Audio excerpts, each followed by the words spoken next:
नमस्कार मित्रांनो, 1000 वर्षापासून इस्लाम धर्माचे अत्याचार अनाचार भारतीय समाज सहन करत राहिला.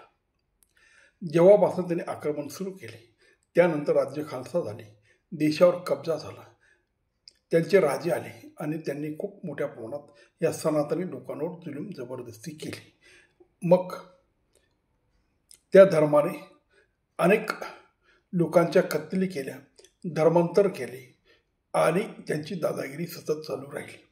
तो सगळा मामला सहन करत करत हिंदू समाज म्हणजे सनातनी आजही टिकून आहेत.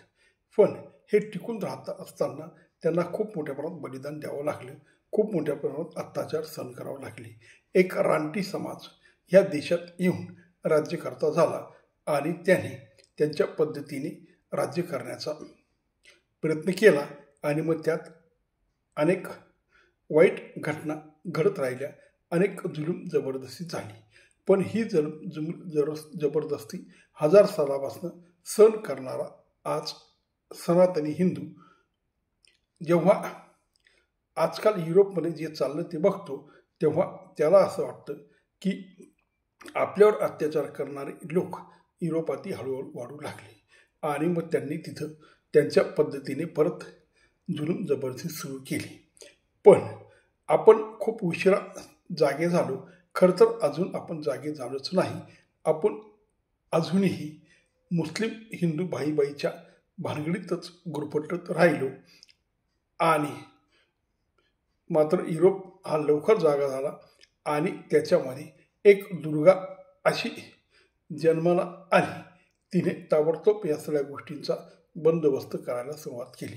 जेव्हा तिच्या लक्षात आलं की हा जिहादी समाज आपल्या देशावर आक्रमण करू पाहतो, आपल्या समाजाला त्रास देऊ पाहतो आणि हळूहळू हा आपल्याला गिळंकृत करायला फारसा वेळ लावणार नाही, तेव्हा त्या खऱ्या दुर्गा जॉर्जिया मेलिया ह्या इटलीच्या पंतप्रधान आहेत आणि त्यांनी ताबडतोब असे काही कडक कायदे केले की इस्लामला पायबंद बसण्यासाठी, मुसलमानाचा अनाचार कमी होण्यासाठी ताबडतोब त्यांनी पावलं उचलली.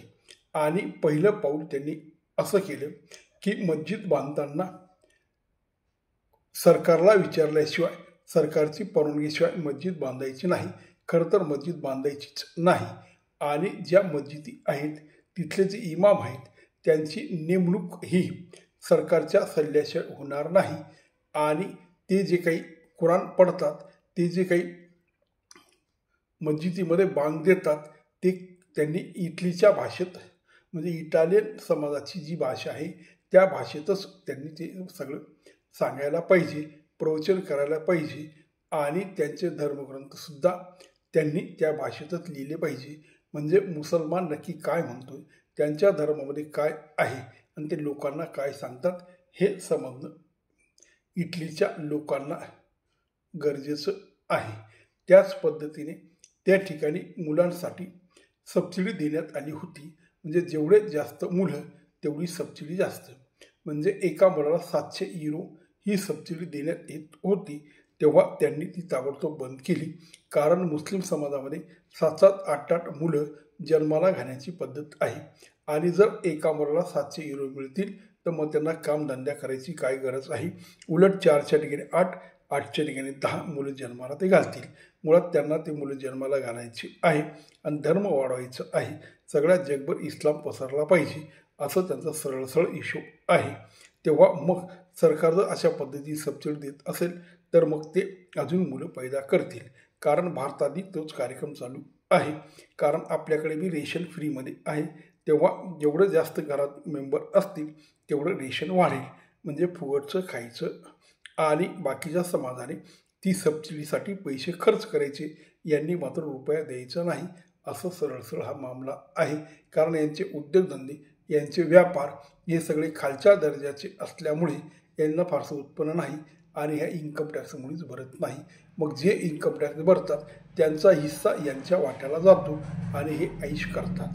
तेव्हा असे जी दुर्गा त्या इटली देशाला लाभली तसे आपल्याकडे सुद्धा दुर्गा नाही तर एखादा दुर्गेश्वर जरूर भेटायला हवा. ती अपेक्षा मोदीकडनं होती, पण त्यांनी अजून पूर्ण केली नाही. हळूहळू ते त्या मार्गाने निघाले, पण जे झटकेपटक निर्णय घ्यायला हवे होते, जे ताबडतोब बंदोबस्त करायला हवे होते, असे कडक कायदे जेव्हा गरजेचे होते तेव्हा त्यांनी ते करायला हवे होते. पण काळ निघून चालला आणि जेवढा काळ निघून जाईल तेवढा मोठ्या प्रमाणात या देशाला त्रास होईल.